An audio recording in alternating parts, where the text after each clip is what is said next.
Tonight we begin with the remarkable lives and incredible resilience of medieval peasants. The everyday Hirosuo, despite the odds, managed to survive some of the coldest and most brutal nights in history. From makeshift insulation tricks to communal sleeping strategies, their story is one of grit, ingenuity, and determination. Now, dim the lights, maybe turn on a fan for that soft background hum, and let's ease into tonight's journey together. When you think of medieval life, you might imagine jousting nights, grand feasts, and merry fairs. But for Thiever's Peasant, winter was less about Merrent and more about how do we not die tonight. It wasn't just a season, it was a test of endurance that came a rendezvous year, like an especially cruel teacher who didn't believe in second chances. Picture this. You're living in a tiny mud and stick hut with walls so thin, you could probably hear a bird sneeze from outside. No insulation, no windowsills, you count a small hole stuffed with animal skin, and definitely no thermostat wars with your siblings. The inside temperature of your home was usually just a polite couple of degrees above whatever the weather was doing outside. If it was freezing outdoors, it was politely slightly less freezing inside. Congratulations. Nights were the worst. Darkness swallowed everything. The wind howled like an angry ghost, and the fire in the hearth sputtered pathetically, doing its best, but mostly just roasting the toes of whoever was sitting closest. If you were on the other side of the room, sorry, you might as well have been camping outside with worse snacks. Clothing wasn't much help either. Peasants didn't own fancy fur coats or goose-down blankets. You had a couple Afro-spun wool tunics, maybe a cloak that smelled suspiciously of goat, and a hope that layering them would turn you into some kind of human onion. Spoiler, it didn't really work. And forget about snuggling under soft quilts. Beds were often nothing more than sacks stuffed with hay or straw, maybe with a few old rushes thrown in for good measure, and bonus, some fleas for extra company. Luxury. Thy name is medieval peasant life. The cold wasn't just uncomfortable, it was dangerous. Frostbite, hypothermia, and general freezing to death were constant risks, especially for young children and the elderly.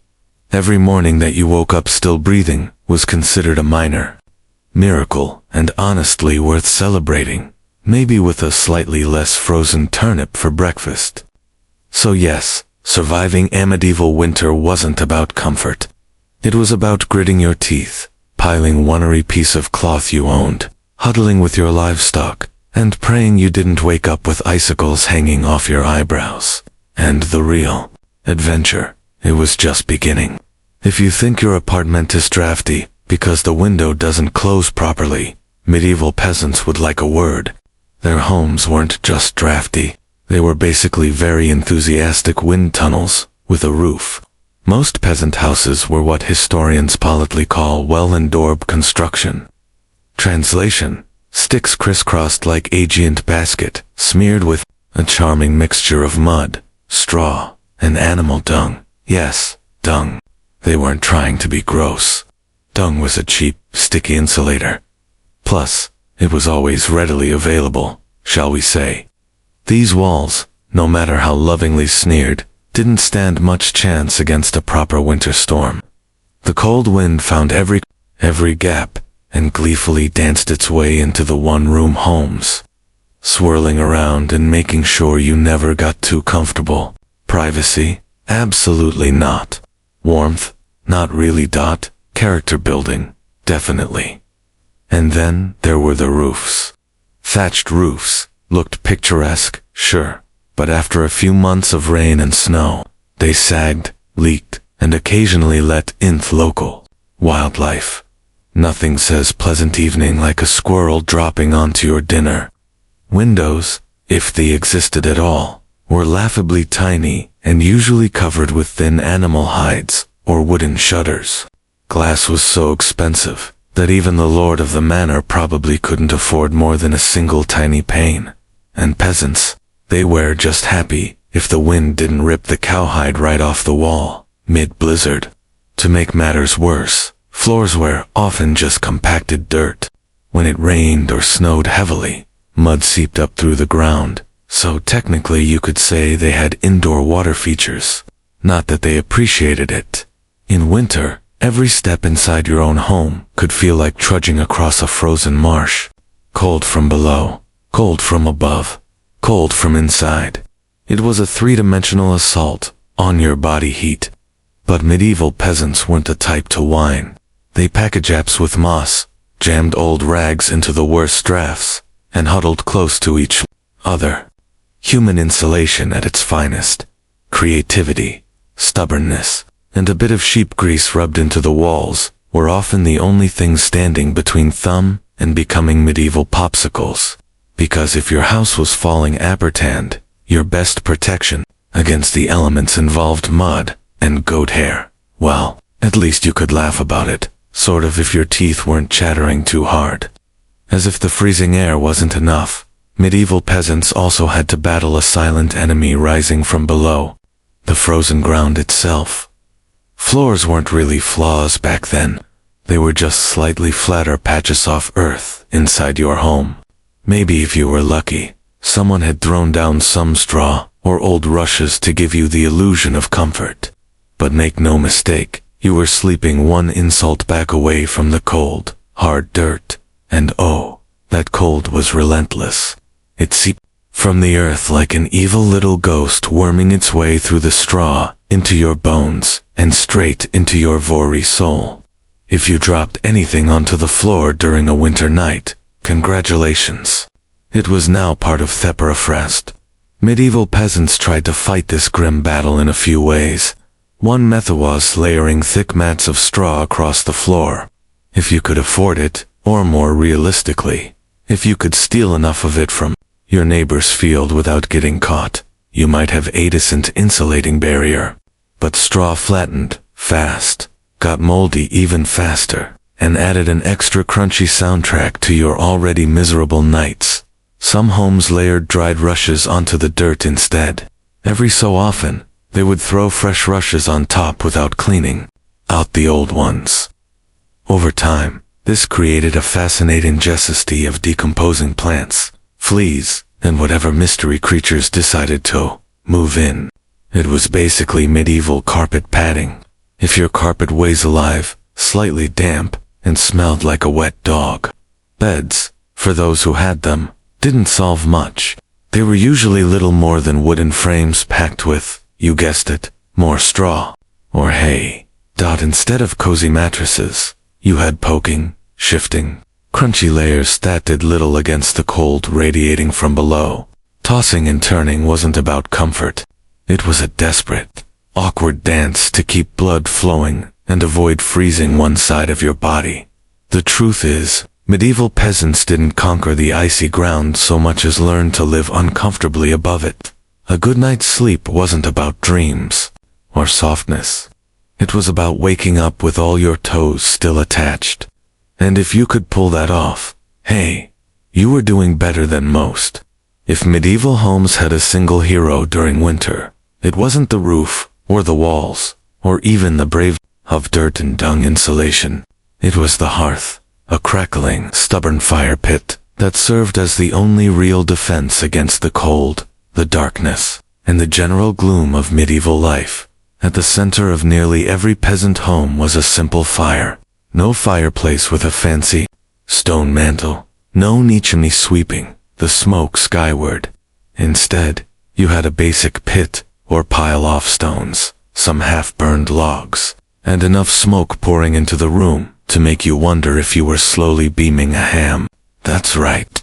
Most homes didn't even have chimneys. Smoke just kind of did its best. It drifted out through small holes, in the roof, cracks in the walls, or right into your lungs if it was feeling lazy that evening. It wasn't ideal for breathing, or your overall lifespan. But on the bright side, it did a great job of fumigating fleas and other unwanted guests. Who needs pest control when you're marinating in smoke 24/7? The hearth wasn't just about warmth, either. It was the kitchen, the light source, and sometimes even the medieval version of a television. People sat around the fire telling stories, gossiping, or just staring into the flames because, frankly, there wasn't much else to do after sunset. Keeping fire alive wasn't just a nice idea, it was mandatory. Letting the fire die out at night was like putting up a sign for the cold to come in and finish you off. Plus, reigniting a fire in winter wasn't as easy as striking a match. You had to work with flint, steel, kindling, and more prayers than you'd ever offered before. Everyone in the family had a duty, stoking the flames, watching the embers, adding peat, sticks, or if you were lucky, a precious piece of dry wood. It was a constant battle between human persistence and the smothering cold that wanted nothing more than to snuff you out. The hearth didn't guarantee survival, but without it, survival was downright impossible. It was a smoky, sputtering, often disappointing little fire. But in a medieval winter, it wastes beating heart of hope. If there was one thing medieval peasants feared more than running out of ale, it was letting fire go out overnight. Without that warm, flickering lifeline, the cold would creep in faster than a tax collector after harvest. And in the winter, restarting a fire from scratch wasn't just inconvenient, it could be deadly. Matches didn't exist. Lighters dream on. Rekindling a fire meant striking flint and steel together, praying for a single precious spark, and then coddling that spark with tender love and whatever dry kindling you hadn't already burned days ago. Imagine trying to do all this in the freezing dark, half asleep with frozen fingers. Now add a hungry wolf howling in the distance for extra motivation. So peasants got smart. They banked a fire. No, not in a cozy savings account. Banking meant carefully burying themers under a mound of ash right before bed. The ash acted like a blanket, insulating the glowing coals and keeping them alive, just barely, until morning. If you did it right, you could stroll over at sunrise, poke the pile a little, add fresh wood, and voila, fire without frostbite. But if you did it wrong, well, let's just say mornings got a whole lot colder and a whole lot grumpier.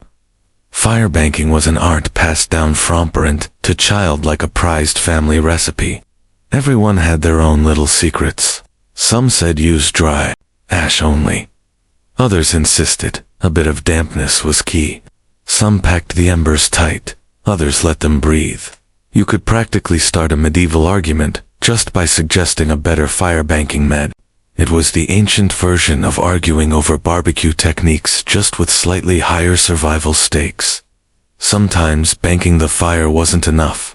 A howling wind might sneak through a crack and snuff it out anyway, or a clumsy sheep might stumble into the hearth. Yes, it happened.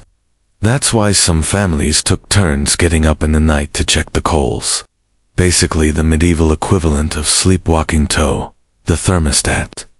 In the end, fire banking was less about mastering nature and more about buying a few more precious hours of warmth. And if you woke up to even a single surviving ember, that was your victory right there, and enough to face another day of battling the cold. In medieval times, the phrase, "the more the merrier," wasn't just about parties, it was a winter survival tactic. When the fire sputtered and the freezing winds whistled through every crack, there wasn't surefire source of warmth. Each other, and if that meant sleeping cheek to cheek with your entire family, neighbors, livestock, and possibly a very confused goose, so be it. Forget about personal space. Privacy wasn't even a concept. On the coldest nights, the goal wasn't comfort. It was, don't wake up frozen to the floor.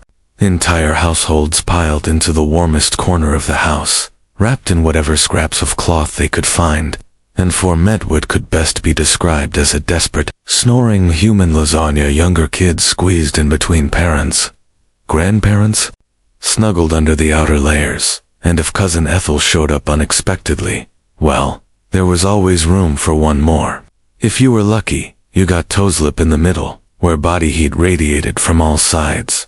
If you were unlucky, you were on the edge, the medieval equivalent of sleeping next to the door of a meat locker. And woe to the person who moved too much during the night. You shift once to get comfortable, and suddenly you've knocked Aunt Maud into the freezing frostbite wall. Congratulations, you're now the family villain. Sometimes even bedding was shared. A communal straw mattress that slowly flattened under the nightly weight of multiple generations. And because hygiene wasn't exactly winning any awards back then, let's just say it wasn't the most fragrant sleeping. But hey, when it's you versus frostbite, you stop being picky. Body heat wasn't just nice, it was strategic. Some medieval guides even recommended deliberately arranging the strongest, warmest people on the outside of the group, like human shields, against the cold. Babies and frail elders were tucked deep in the center, treated like the precious little heat generators they were. This wasn't just about survival though. Over time it became part of daily life, part of family bonding. Long winter nights huddled together led to storytelling, singing, and undoubtedly some very interesting conversations muffled under a shared wool blanket. So, next time your sibling steals your blanket or your dog hogs the bed, just remember, at least you're not fighting for elbow space between a snoring uncle and a particularly judgmental goat. If you thought modern roommates were a challenge, medieval peasants would like to introduce you to their winter housemates. Cows, goats, pigs, chickens, basically anything with a pulse and a little bit of body heat. Bringing animals indoors wasn't just a quirky village tradition. It was vital for survival. Livestock generated warmth, and in a poorly insulated HVAC, where the wind howled louder than your stomach, every little degree mattered. Plus, if your goat shared a wall with you, it was slightly less likely to get stolen by a neighbor in the dead of night. 2 birds, 1 stinky stone. At night, the house became a chaotic, living furnace. Chickens nested in corners, pigs snorted near the hearth, and cows lounged luxuriously against the walls, chewing cud like they paid rent. It wasn't glamorous, far from it. If you've ever been stuck in a car on a summer road trip with someone who forgot to shower, imagine that. But it's a cow. It's winter, and there's literally nowhere else to go. The smell's legendary. By springtime, the perfume of a shared winter was something fierce. You didn't need to light a candle. Your nostrils were already on a wild ride. But medieval peasants developed a selective nose. They didn't complain much because they knew one uncomfortable breath. The more animals inside, the fewer frozen toes in the morning. Certain animals even had prime spots. Cows, being the biggest and warmest, usually took center stage near the family. Goats were allowed closer in for their warmth, and because goats, buying goats, would find a way inside anyway. Chickens roosted in rafters or old baskets, and pigs, well, pigs didn't care.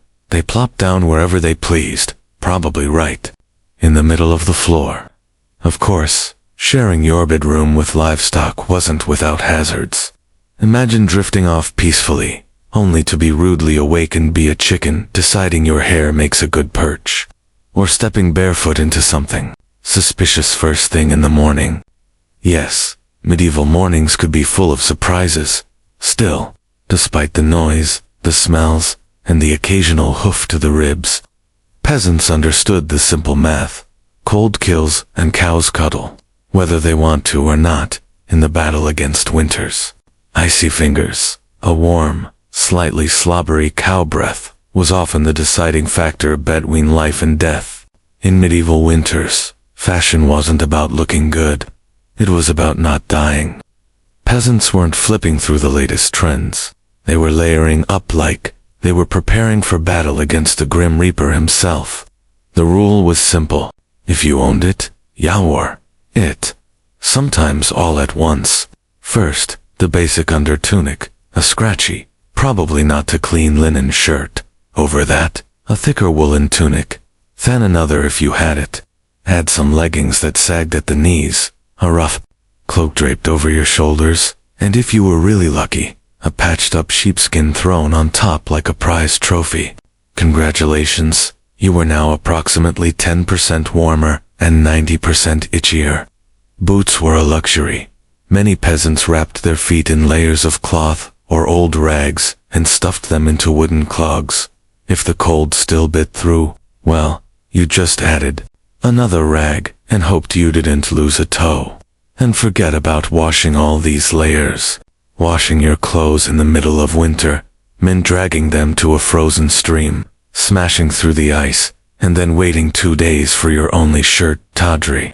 If it didn't just freeze into a tragic shirt cycle, most peasants wisely decided that smelling like a mix of smoke, sweat, and sheep was a small price to pay for not freezing solid. Interestingly, the dirt and grease buildup had a bonus feature: insulation. That grimy layer locked in body heat. It was like a medieval Gore-Tex jacket, just smellier and far less socially acceptable today. Hats, scarves, and gloves were prized treasures. A simple woolen cap could mean the difference between making it through the night or waking up with hair frozen to the wall. Gloves were often homemade from whatever scraps of leather or fabric people could scourge, sometimes looking more like sad puppet costumes than anything fashionable. Children were especially swaddled and filthy, resembled overstead turnips, waddling awkwardly around the house. The goal was to trap as much precious body heat as possible. Style, elegance, never heard of them. Warmth was the real medieval flex. So, the next time you complain about layering up for a chilly day, just remember medieval peasants walked around wearing half their wardrobe at once, looking like lumpy laundry bags and counting themselves lucky for it. In the medieval peasant playbook, dirt wasn't just something you scrubbed off. It was practically a survival tool. As it turns out, getting grimy wasn't a sign you'd given up on life. It was tactical, strategic, dare say genius. Sea winter posed a very specific problem. Heat loss. Clean clothes, especially freshly laundered linen, were surprisingly terrible at keeping you warm. They were breathable, sure, but the air temperature hovered somewhere between hypothermia and instant regret. Breathable was technically a selling point. That's where dirt came in, as peasants trudged through day after day without washing their clothing.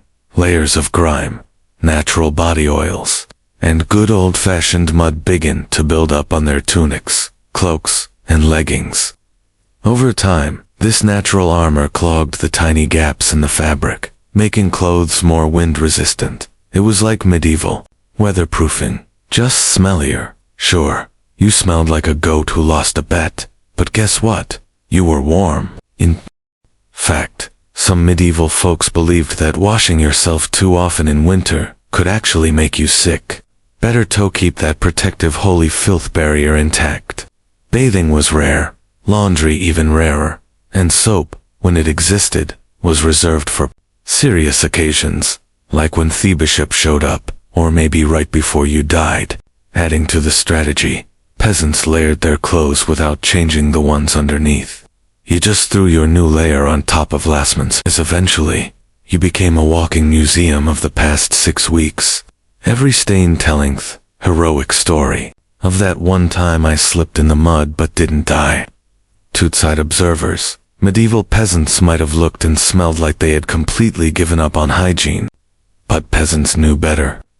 That grimy, crusty tunic was a thermal shield against death by frostbite. It wasn't glamorous, but neither was freezing totteth because you wanted to smell like flowers. Besides, in a world where literally everyone stank to high heaven, you weren't offending anyone. Nose blindness was practically a way of life. So yes, in medieval winters, filth wasn't failure. It was fashion, it was function. And if you had a thick, greasy outer layer by February, you, my friend, were winning at life. If you thought medieval peasants spent their winters tucked into plush feather beds with embroidered quilts, think again. The reality was a bit more rustic, and by rustic I mean, let's sleep on a pile of dead plants and hope for the best. Beds. The medieval peasant world were usually a rough wooden frame. If you could afford one, covered with a big sack stuffed full of straw, hay, or old rush. That's it. No memory foam, no orthopedic sport, no 5-star hotel experience, just a crunchy, lumpy, slightly poisonous, that smelled faintly of barnyard and regret.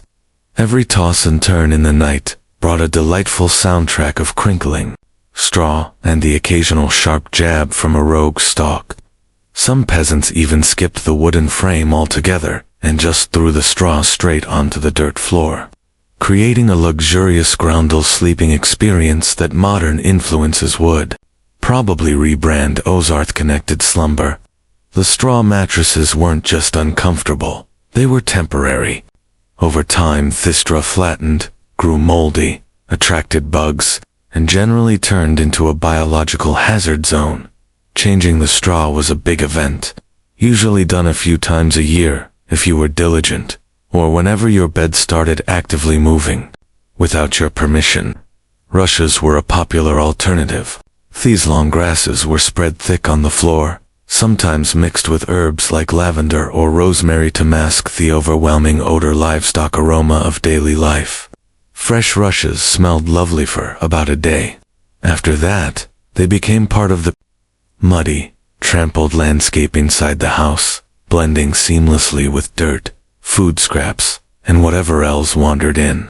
And let's not forget the bedfellows. Fleas, lice, and other charming critters loved straw bedding almost as much as the peasants did. If you woke up scratching more than you slept, congratulations. You were living the authentic medieval experience. Despite the hardships, these humble beds were lifesavers. Piles of straw provided a crucial insulating layer against the frozen earth, and clumping together atop them created pockets of shared body heat, medieval central heating at its finest. So, next time you sink into your soft, supportive mattress, just remember somewhere out there, a medieval peasant is looking down at you from history, grinning through a mouthful of missing teeth, and saying, "Must be nice." When you live in a house made of sticks, mud, and optimism, you quickly learn that winter breezes aren't just a nuisance, they're personal attacks. Medieval peasants didn't just fight the cold from the outside, they fought it from inside their own homes, armed with nothing but whatever they could cram into the cracks. And trust me, there were a lot of cracks. Walls warped, mud crumbled, thatch sagged. The cold cimento find new places to sneak in every night, like a mischievous poltergeist with a grudge. Sealing up the house became an art form.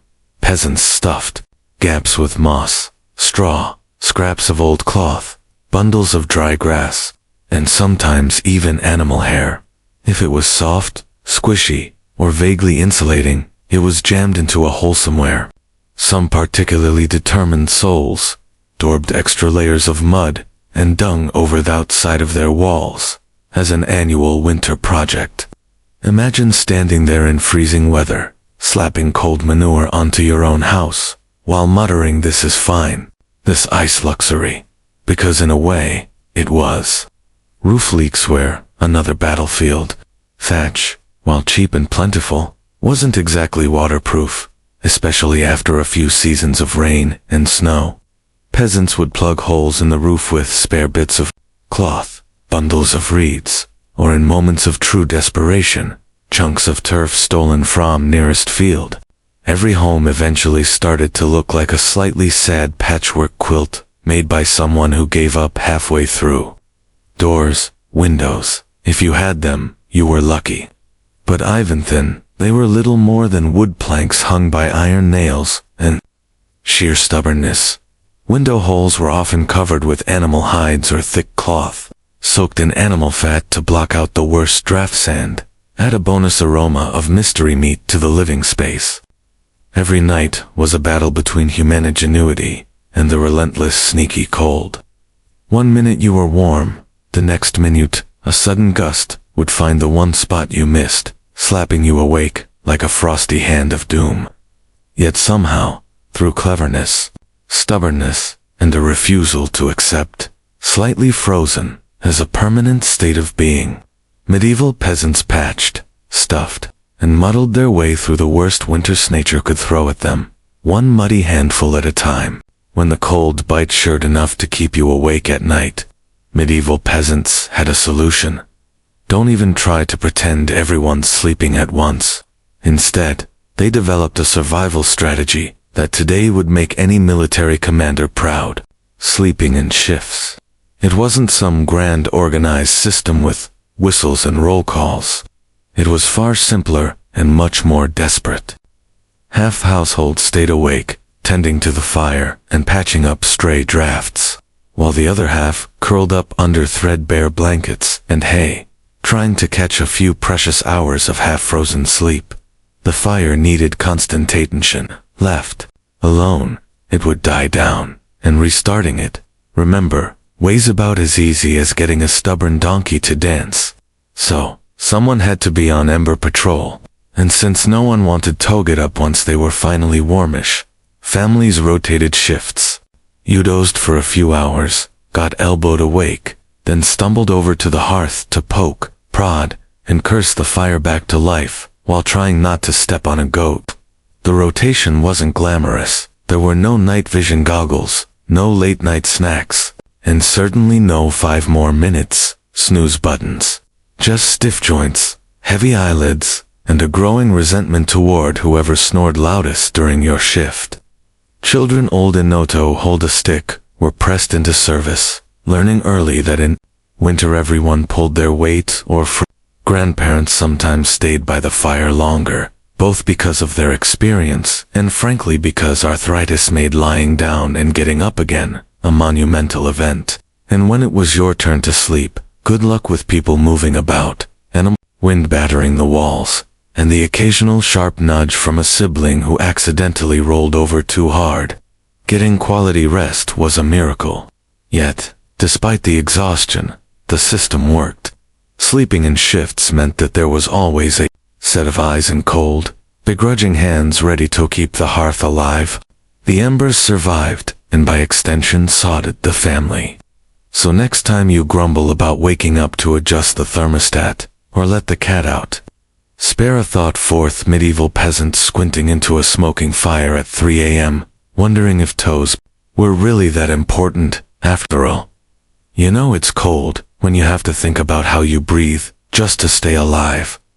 Medieval peasants didn't just battle the freezing air with cloaks, fires, and creative sleeping arrangements. They even adjusted the way they inhaled and exhaled to survive the night. The problem was simple. Deep, open mouth and breathing pulled icy air straight into your lungs. In a world where pneumonia could kill you faster than you could say Hail Mary, that was a risk nobody wanted to take. So, peasants learned the art of what you might call survival breathing. Instead of sucking in huge gulps of air like they'd just run a marathon, they kept their breathing shallow, slow, and most importantly, through the nose. The idea was to gently warm the incoming air a bit before it hit their lungs. It wasn't perfect, but it was better than coughing yourself into the grave by February. If you accidentally took a big mouthful of cold air, congratulations! You just bought yourself a ticket to a week of hacking up bits of what felt like your soul, with no doctors in sight, and grandma treating you with hot oniantia and firm prayers. Some people even tucked parts of their cloaks, shawls, or rags up over their faces while they slept, creating a makeshift breath-warmer barrier. Of course, this also meant you ended up with a damp, slightly soggy fabric patch clinging to your mouth by morning. But hey, it beat freezing from the inside out. Children were taught these tricks early on. Parents would scold little ones for panting like dogs indoors during thick-cold months. And honestly, between strict breathing lessons, itchy wool ears, and sleeping next to an aggressively gassy goat, medieval childhood winters were character building on a whole different level. At night, tucked into straw bedding under piles of cloaks, and next to a gently steaming cow, breathing became an art form. Slow, steady, nose only, and as minimal as humanly possible, like some grim, medieval version of a yoga retreat, only with more frostbite and fewer inspirational quotes. In the grand survival playbook, it wasn't the flashiest strategy, but it worked. One shallow breath at a time, peasants entered another night in the long, relentless war against winter, In the endless battle against midi-valley winter, peasants discovered an unlikely secret weapon, a full stomach. Turns out, one of the best ways to fight off the cold wasn't another scratchy wool cloak. It was stuffing yourself with something hearty and heavy right before bed. Calories meant warmth. The more your body had to digest, the more it heated itself up doing the work. It's basic medieval thermodynamics. Eat a heavy meal, generate internal heat, and maybe, just maybe, survive until morning without turning into a peasant-shaped popsicle. So, what did medieval peasants pile onto their plates before a long freezing night? Think thick stews, heavy with root vegetables like turnips, onions, and parsnips. Grains were lifesavers too. Oat porridge, barley gruel, or dense chewy rye bread. If you were especially lucky, say after a festival day or a generous slaughter, you might even get a hunk of salted pork or a slice of dried sausage thrown into the pot. This wasn't comfort food in the Instagram sense. No delicate presentation, no artisanal garnishes. It was one enormous, vaguely brown, meal designed to sit in your gut like a friendly brick, slowly burning through the night and keeping you just a little bit warmer. It wasn't just about eating a lot. It was about eating smart. Foods that took longer to digest provided a slow, steady trickle of warmth.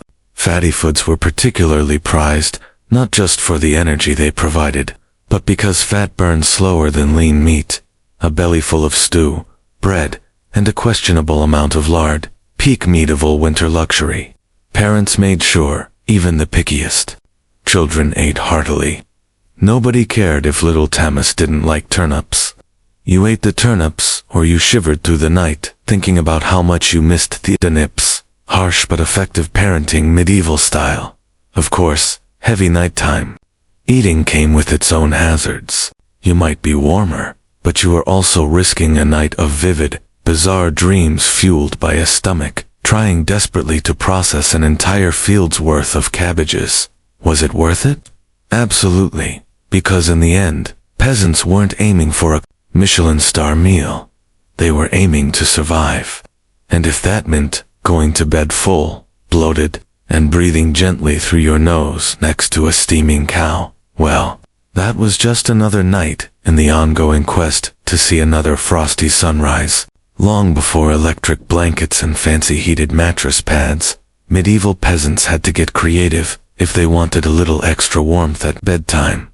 And that's how the humble haybox and the ever-glamorous heated stone became winter's unsung heroes. Let's start with the haybox.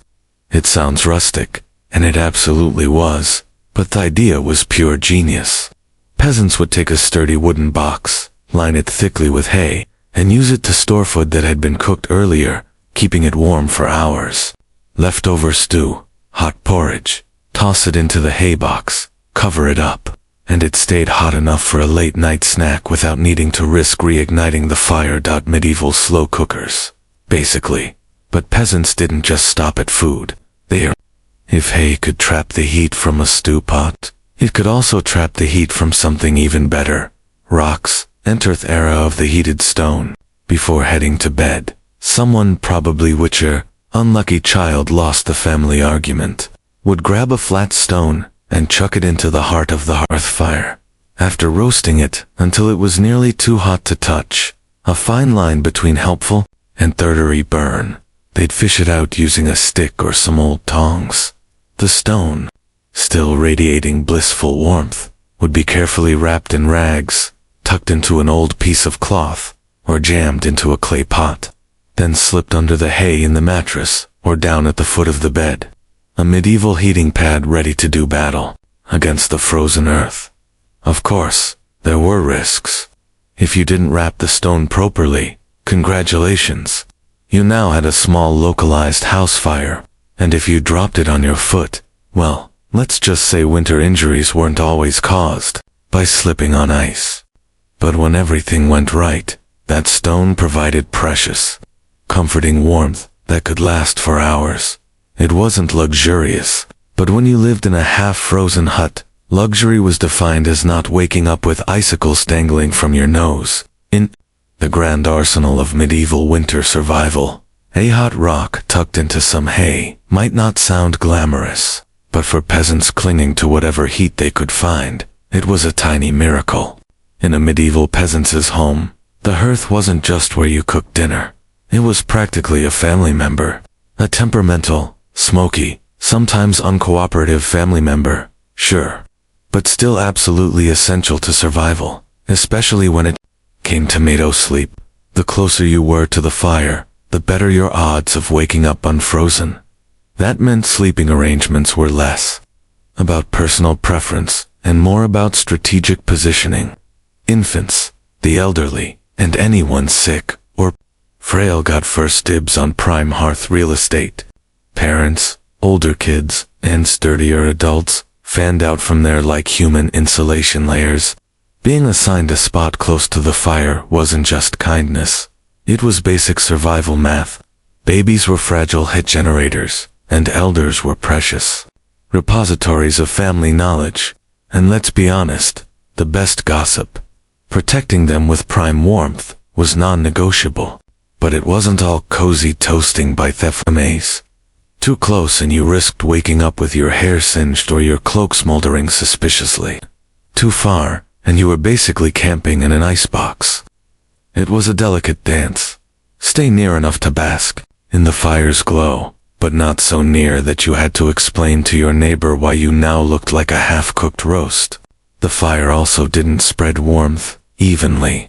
It mostly roasted the people directly in front of it, while everyone else fought over the narrow cone of heat, like cold lizards jostling for a sunbeam.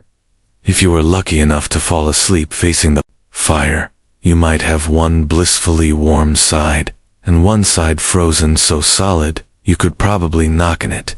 Pets and livestock, of course, muscled in, too. A dog might wedge itself between you and the fire, tail wagging dangerously close to open flame. Chickens sometimes perched perilously on hearthstones, clucking softly into the night like tiny feathery guardians of warmth. Every crackle of the logs, every shift of glowing embers, was a tiny promise. You're still alive. Your rest warm for now. And so peasants drifted into unassized sleep, lulled by the fire's pops and hisses, each breath forming small clouds in the frigid air beyond the fire's fragile circle. It wasn't perfect, it wasn't comfortable, but it was life, clinging to warmth by a thread of glowing coals. In the medieval world, no one survived winter alone, unless they wanted to become a very stylish, frozen statue. By January, survival wasn't just a family affair. It was a village project, a messy, muddy, loud collaboration where everyone's warmth and life depended on everyone. The peasants knew that in the dead of winter, a strong fire and a pile of hay could only do so much. If your neighbor's house went dark, you noticed if the smoke from old Tom's hearth suddenly stopped curling into the sky, someone went to check. And not just Becco's. Tom owed you a chicken, though that might be part of it, but Becca's a community meant survival. Villages had unofficial winter watchers, often the young or the elderly, who couldn't work the fields, but could keep an eye on who was coughing too hard, who hadn't come to barter at the market in a few days, or whose home looked a little too still in the morning frost. These people were the medieval version of neighborhood patrol, minus the reflective vests, plus a lot more sheep. If a family's fire went out, it was a near emergency. A good neighbor would rush over with a glowing coal, bundled in rags, or better yet, invite them into their own smoky, overcrowded hut for the night. Yes, it meant squeezing an extra for bodies into an already cramped space, but it was better than finding frozen friends come spring thaw. Communal food stores played a role too. During especially brutal winters, villages sometimes pulled their last salted meat, grain, and dried vegetables. It was grim charity. No one had much, but a few communal meals could be the difference between staggering into spring or not. Even children understood stakes. They helped deliver wood, shared embers, and ran urgent message. Shwen, someone needed help. No one was too small or too tired when winter came knocking. Sure, Medieval villages weren't all sunshine and hugs. Feuds happened. Disputes over land, goats, or who borrowed whose good cooking pot never really went away. But when the nights grew deadly cold, old grudges were often quietly shelved. After all, a rival was deal, worth saving, because tomorrow it might be you needing rescue. In the icy heart of winter, the village became one big, stubborn family. Sometimes dysfunctional, often hilarious, always fiercely determined to survive. Together, one muddy boot, one a crackling ember, one frozen smile at a time. When medieval peasants faced the merciless cold of winter, they didn't just pile on cloaks or stoke the fire. They prayed a lot, because when the wind howled like wolves outside your paper-thin walls, and the fire shrank into sullen embers, you wanted every possibly vintage, including a little divine intervention. Faith wasn't just a Sunday affair back then. It was woven into every frozen breath. Before crawling under layers of straw and scratchy wool, families would kneel together, offering up hurried prayers to keep the fire burning. The roof intact, and their toes attached by morning. Saints became more than distant holy figures. They were winter's frontline defense. Same, for instance, was Caladupan to protect against throat ailments. Not a minor concern when one mouthful of officy air could land you coughing up your soul. Saint Nicholas wasn't just the jolly gift-giver of later legend. He was also scaffed to protect households from sudden ruin during the lean, deadly months. Superstitions wrapped themselves snugly around daily survival. Some families sprinkled a little holy water near the hearth before sleeping, hoping it would protect against evil spirits, or at the very least, mischievous drafts. Others marked doorways with blessed chalk after certain feast days, pleading for warmth and luck to find their way inside. Candles played a role too. Special vigil candles, often blessed by the local priest or the most pious old woman in the village, were sometimes kept burning throughout the night, a flickering plea against the cold darkness, clawing at the walls. And of course, no serious winter prayer session was complete without a few promises. Dear Lord, if you just get us through this night, I swear I'll be kinder to my neighbor, even the one who keeps stealing our turnips. Faith wasn't some abstract comfort. It was a daily, urgent conversation.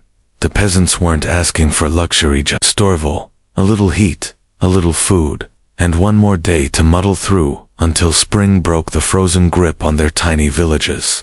It was simple, raw hope whispered into the smoky rafters, tangled in breathless prayers, and tucked under itchy blankets that somehow curried them through the endless, merciless nights of winter. For all the ingenuity, prayers, and stubbornness medieval peasants threw at winter, the truth was chilling. Sometimes it wasn't enough. And when winter won, it did just take a few unlucky souls. It took entire families, whole villages, vanishing them into silence beneath a heavy shroud of snow and ice. Some winters were particularly cruel, like infamous Great Famine winter of 1315, when rains destroyed crops, livestock starved, and freezing temperatures turned an already brutal existence into a slow grinding dice. People were so desperate that stories whispered of eating shoe leather, bark, and in the most horrifying cases, each other. Failure to keep the fire alive wasn't just an inconvenience. It was often a death sentence. Without the hearth's meager warmth, families huddled together for the final time. Neighbors would sometimes stumble, Ecroswole households in spring, bodies still locked in one another's frozen embrace, as if trying to share just a little more heat until the very end. Houses themselves could collapse under the weight of heavy snow or Beterangeous storms. A roof giving way in the middle of a frozen night wasn't just catastrophic, it was often fatal. Dragging yourself through thigh-deep snow to beg shelter from neighbors wasn't a guarantee either, especially if those neighbors were already stretched to the breaking point. Disease loved thickode too. Starvation weakened the body, and cramped, smoky homes turned into breeding grounds for pneumonia, bronchitis, and other deadly infections.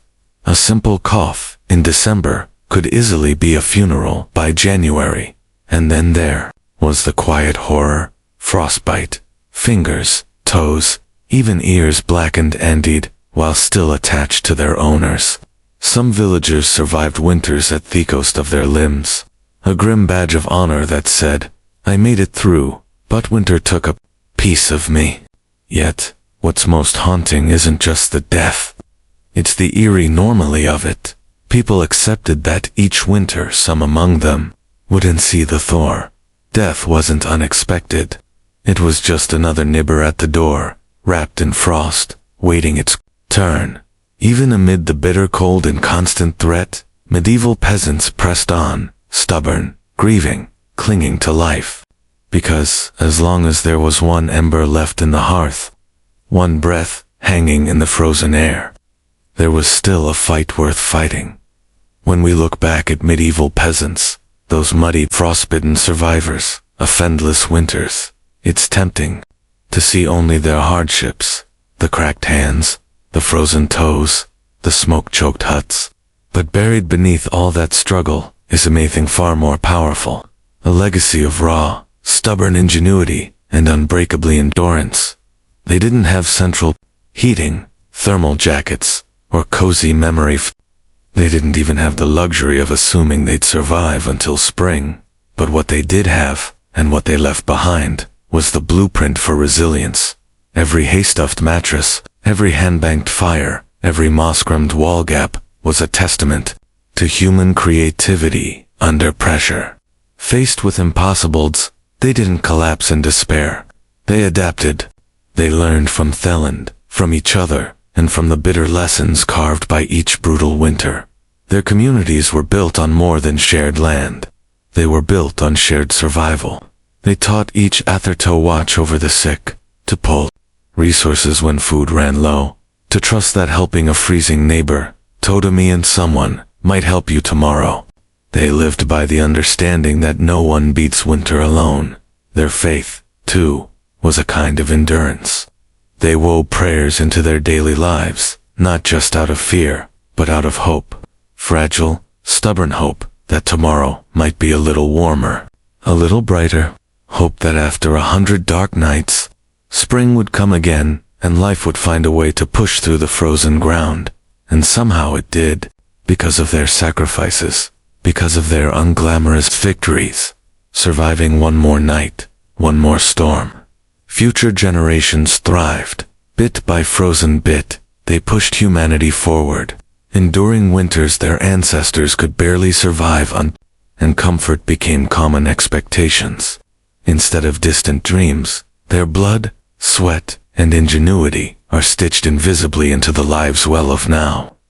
Every cozy blanket, every warm house, every lazy winter evening spent sipping tea under soft lights, all of it is the end result of countless medieval peasants refusing to give in to the cold. So the next time the wind howls outside our double-paned window, maybe spare a thought for them. The nameless, fearless ones who turn shivering survival into a living legacy. One ember, one breath, one stubborn heartbeat at a time. Anne Boleyn didn't come into the world with a crown on her head, or armies at her feet. Born around 1501, likely at Blickling Hall, or Here Castle. She was the daughter of Thomas Boleyn, an ambitious diplomat, and Elizabeth Howard, a noblewoman with powerful family ties. In the grand scheme of Tudor society, Anne's birth barely stirred a ripple. Yet from these modest beginnings, something extraordinary was taking root. A life that would one day tilt the course of English history. From an early age, Anne was set apart not by her wealth, but by her mind. She was clever, spirited, and by all accounts, magnetic, recognizing her potential. Her family sent her abroad to the continent, where her education truly began. First, she survived Margaret of Austria in the glittering court of the Netherlands, an experience few English girls could dream of there, and absorbed the art of diplomacy, refined manners, and the subtle dance of European politics. But it was in France that Anne's brilliance was truly polished. She spent years in the sophisticated courts of Queen Claude, and Queen Marguerite of Navarre, learning the language of influence, elegance, flirtation, wit, while other young women perfected their embroidery. Anne mastered conversation, intrigue, and the art of commanding attention without ever seeming to seek it. By the time she returned to England in the early 1520s, Anne was something rare, a woman who could rival the sophistication of continental courtiers while carrying the ambition of a rising English house. She wasn't a classicote, even her admirers admitted as much. But she was arresting. Dark eyes that sparked with intelligence, a quick, musical voice, a way of moving that suggested purpose, just barely concealed beneath layers of courtly grace. Anne didn't just enter rooms, she chained it through gravity. At a time when a woman's fate was often sealed by birth and marriage, Anne refused to drift quietly into obscurity. She had seen the power that charm and intellect could wield in foreign courts, and she intended to use that knowledge at home. Anne Boleyn was still a young woman then, clever, ambitious, untested. Booth's story was already beginning to stir around her. The girl who returned to England was no longer just Thomas Boleyn's daughter. She was a player in a larger game, one that would soon engulf the crown itself. When Anne Boleyn returned to the English court, she was unlike anyone the nobility had ever seen. In a world full of pale-faced, modest English roses, Anne was a thunderstorm. Electric, unpredictable, impossible to ignore. Her dark hair, bold eyes, and quick, sharp wit set her apart from the gentle, obedient ladies who filled the court of King Henry V. At first, she played the role expected of her, a maid of honor to Queen Catherine of Aragon. But even in the Queen's shadow, Anne's presence flickered like a candle too bright to snuff out. She danced gracefully, spoke French with the ease of a native, and laughed with a confidence few women dared display. Modest women gossiped. The court buzzed quietly about the striking Boleyn girl. It wasn't long before she caught the most dangerous attention of all, the king himself. Henry VIII was no stranger to flirtation. His court was a playground of whispered promises and secret liaison. But Anne was different. She didn't swoon his compliments or fall eagerly into his arms like so many others had. She teased, she challenged, she refused. Henry, a man used to instant adoration, was captivated. The more Anne held him at arm's length, the deeper he fell. Letters passed between them, filled with declarations of love, frustration, longing. Henry offered her the role of royal mistress, the most powerful, unofficial position at court. An astonishing lies to know. She would not be just another conquest, a forgotten mistress, lost to time. If Henry wanted her, he would have to make her his wife. It was a gamble so audacious that it stunned the court. After all, the king was already married. His queen, Catherine, was beloved by the people and fiercely protected by her nephew, the Holy Roman Emperor. The Church itself would have to be defied for Henry to claim Anne, but Anne didn't flinch. She had lived in the courts of Europe, where queens wielded soft power from behind lace fans and painted smiles. She knew ambition was a dangerous game, but it was a game she intended to win. Standing in the candlelit halls of the English court, Anne Boleyn made her choice, not to be but to change her destiny and England's forever. What began as an intense flirtation between King Henry VIII and Anne Boleyn soon spiraled into a national crisis. Henry wasn't merely besotted, he was obsessed. And in his obsession, he was willing to tear apart everything England had known for centuries. The king's desire to marry Anne hit a small snag. Namely, he was already married to Queen Catherine of Aragon. Catherine, dignified and resilient, refused to quietly step aside. She had been Henry's faithful wife for 2 decades, and in the eyes of God and the English people, she was the rightful queen. Divorce wasn't just scandalous, it was almost unthinkable. But Henry was determined. He convinced himself, and tried to convince everyone else, that his marriage to Catherine was cursed, because she had once been Marietto, his brother, Arthur. Never mind that the Pope had granted special permission for their union. Yersakuto Henry now insisted that his soul was damned unless he annulled the marriage. Anne, for her part, knew better than to appear too eager. She kept herself just out of reach, alternately encouraging Henry's hopes and maintaining her distance. Every glance, every word was measured. She wasn't merely aiming for marriage. She was positioning herself to become Queen of England. The court erupted into whispers and some noble families eagerly courted Anne's favor, seeing the wind-soft power shifting. Others clung fiercely to Queen Catherine, horrified at the idea of Anne replacing her. Diplomats wrote desperate letters back to Rome. Foreign monarchs threatened retaliation. Henry's own advisors shifted uneasily, sensing the ground trembling beneath their feet. As months turned into years, Henry's frustration grew. He bombarded the Pope with petitions, maneuvered his lawyers into finding loopholes, and slowly began to realize that the church would not bend easily. Catherine had powerful allies, including her nephew, Emperor Charles V, the most powerful man in Europe. Still, Henry pressed on, defying advice, tradition, and increasingly the law itself. His courtship with Anne had become something far greater than personal desire. It was now a challenge to the very structure of England's political and religious life. Anne wasn't just capturing a king's heart, she was dragging an entire kingdom into uncharted waters. A dangerous game had begun, and there could be no turning back. After nearly 7 agonizing years of maneuvering, scandal, and diplomacy, Anne Boleyn's gamble paid off. In January 1533, she secretly married Henry V, a bold move, given that he was still technically married to Catherine of Aragon, in the eyes of the Pope and much of Europe. By June, Anne was crowned Queen of England in a lavish ceremony at Westminster Abbey. It should have been the crowning moment of her life, but the atmosphere was far from universally joyful. The people of London watched with weary eyes.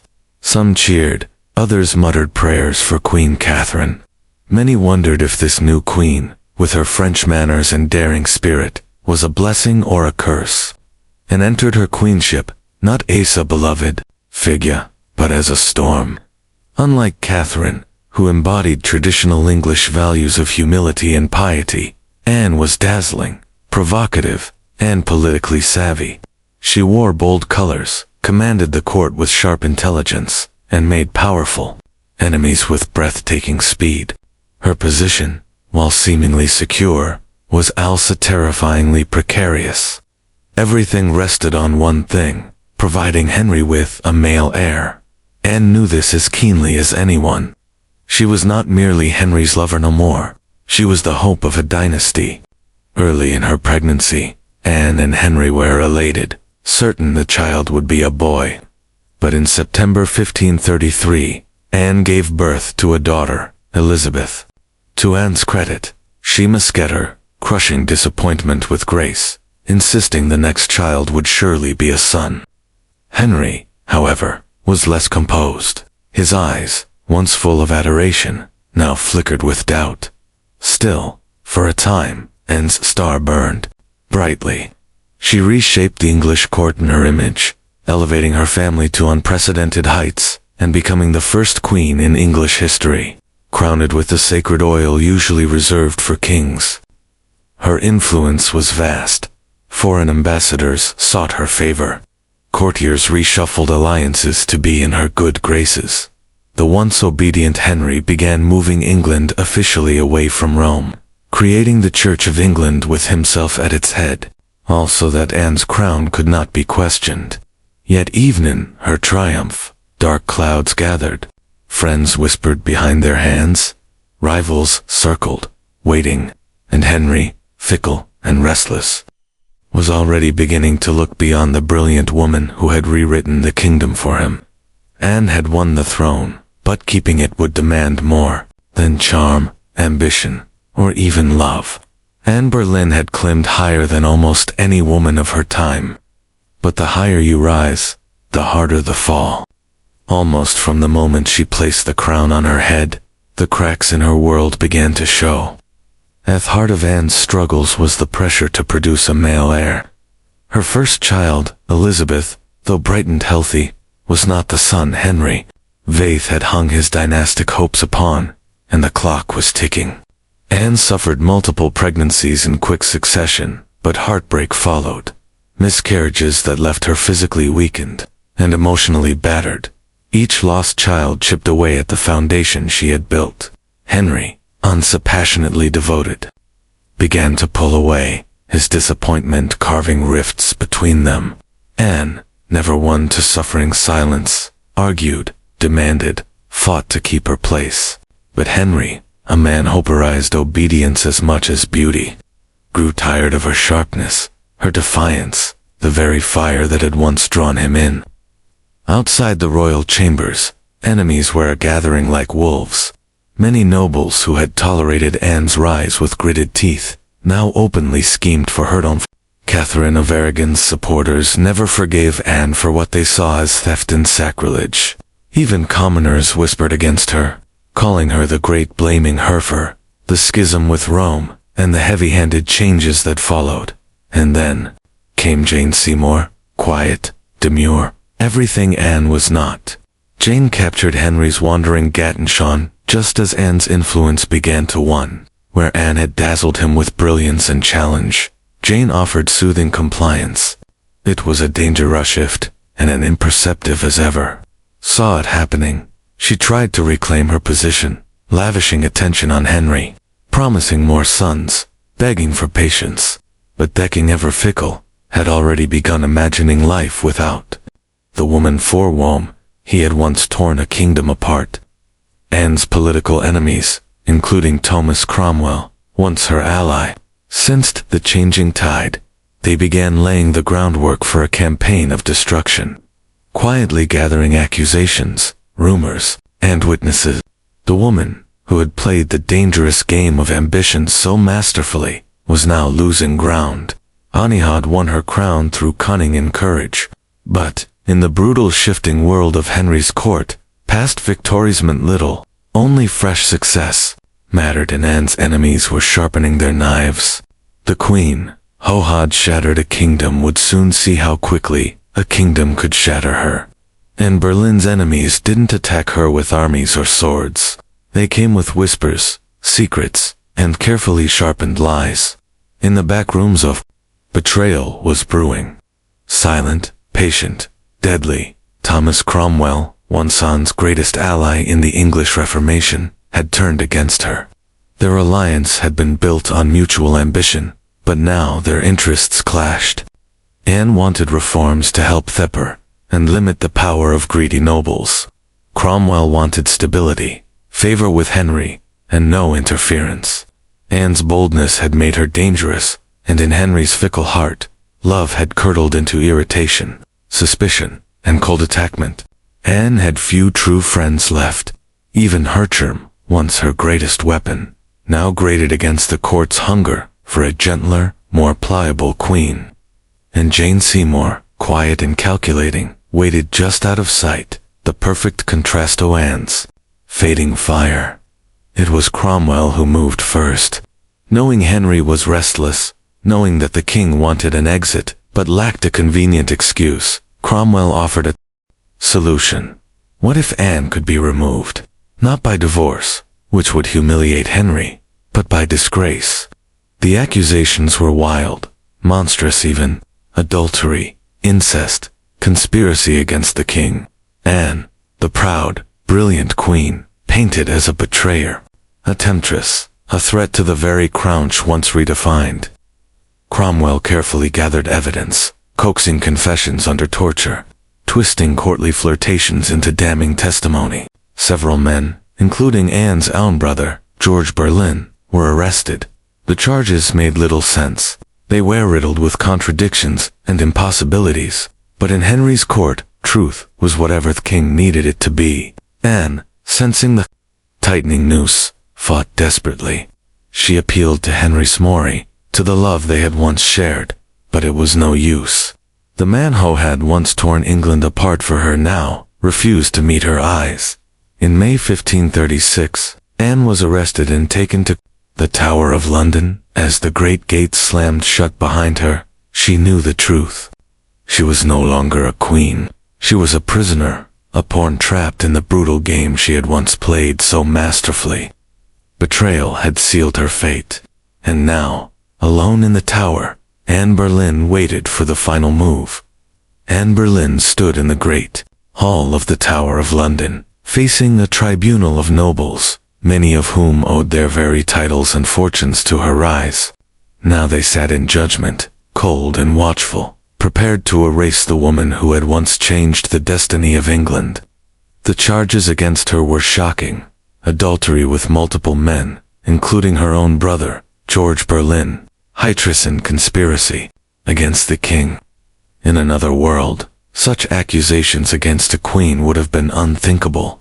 But here, now they were simply theater, a grim performance designed to give Henry VII exactly what he wanted, an astoundful, wrapped in a thin veil of legality. Anne defended herself with the same fire that had once won Henry's heart. She denied every accusation with intelligence, precision, and an unwavering composure that astonished even her enemies. She reminded them that she had been crowned with sacred oil, chosen by God, and anointed as Queen of England. She reminded them of her loyalty, her sacrifices, her love, but it was all for nothing. The verdict had been decided long before Anne set foot in the courtroom. The trial was a spectacle for the court and for the people, a public unmaking of a once unbreakable woman. Witness after witness, many coerced or bribed, spoke damning words. Dates and place contradict each other. Evidence was flimsy when it existed at all, but the truth was irrelevant now. Anne was found guilty. Her brother George and the other men accused with her were sentenced to death as well. Anne would be executed by beheading, a merciful sentence compared to the usual traitor's death of hanging, drawing, and quartering. When the verdict was read, and did not break, she stood tall, her face pale, but her spirit fiercely intact. In those final moments before being led back to her cell, she spoke clearly, declaring that she was prepared to die, prayed that God would have mercy on her soul. As the heavy doors of the hall closed behind her, the court exhaled in relief. The storm had been brilliant, dangerous, unforgettable, was nearly over. But even then they did not understand. They were not erasing Anne Boleyn. They were immortalizing her in betrayal, in tragedy, and in legend. After her trial, Anne Boleyn was returned to the Tower of London, not as the triumphant queen who had once commanded England, but as a condemned prisoner awaiting death. Yet, even facing the end, Anne refused to crumble. In the cold, echoing halls of the tower, Anne prepared herself. She spent hours in prayer, kneeling on the hard stone floors, her hands clasped tightly, her voice steady. She confessed to no crimes because she believed she had committed none. She was not afraid to die, she said, but she prayed that their death would bring peace to the kingdom, and perhaps mercy to her little daughter, Elizabeth. Her ladies-in-waiting, those few who had stayed loyal, wept in private, and comforted them instead of the other way around. She joked bitterly at times that she would be remembered as a queen who had lost her head. In her dark humor was the stubborn spark that had made her unforgettable. Henry VIII, meanwhile, showed no sign of mercy. He had already turned his to Jane Seymour. Even before Anne's execution date was finalized, Henry was arranging his next marriage. For Anne, this final betrayal from the man who had once torn down a kingdom for her must have been the deepest cut. On May 18, 1536, Anne was told she would die the next morning. She slept little that night. Instead, she spent her final hours in prayer, asking God for forgiveness for all who had wronged her, and perhaps for herself, for the ambition and pride that had led her here. Henry, with a flicker of royal kindness, had arranged for a French swordsman to carry out the execution. Faster, cleaner, less brutal than Anne. It was a small mercy, but perhaps more for the king's conscience than for Anne's comfort. At dawn, Anne dressed carefully for her final moment. A dark gray gown, aftermask, trimmed with fur, a crimson kirt beneath, colors of dignity, She pinned up her dark hair and tucked it beneath a simple cap, ready to facethe blade with grace. As the tower's cold morning mist curled around the courtyard stones, Anne Boleyn, queen, mother, survivor, fighter, stepped forward. There would be no tears, no pleas, only a final act of courage in the face of history's judgment. Her end was near, but her story was just beginning. On the morning of May 19, 1536, Anne Boleyn ascended scaffold, built within the Tower of London's walls. A small crowd gathered, courtiers, guards, a few witnesses, all wrapped in silence, as if even the stone walls held their breath. Anne stood tall, her gray gown fluttering slightly in the cold morning breeze. She looked thinner than she had at court, her face pale but calm. There were no hysterics, no broken sobs. If anything, she faced death with some fierce dignity that had once shaken a kingdom to its knees. She spoke briefly, carefully, choosing her final words. She did not accuse, she did not defend herself. She prayed for the king's health and prosperity, the very man who had abandoned her in those fine moments, and offered the world not a confession, but forgiveness. Her courage esteemed even those who had come to see her fall. The French executioner, brought specially to ensure a swift death, stepped forward and knelt upright, her hands folded in prayer, her eyes lifted toward the heavens. A small white cloth was tied around her eyes. She remained still. The sword flashed once, silent, swift, and Anne Boleyn, queen, mother, history maker, was no more. She was buried quickly in an unmarked grave within the tower grounds, laid to rest in an arrow chest because no proper coffin had been prepared for her.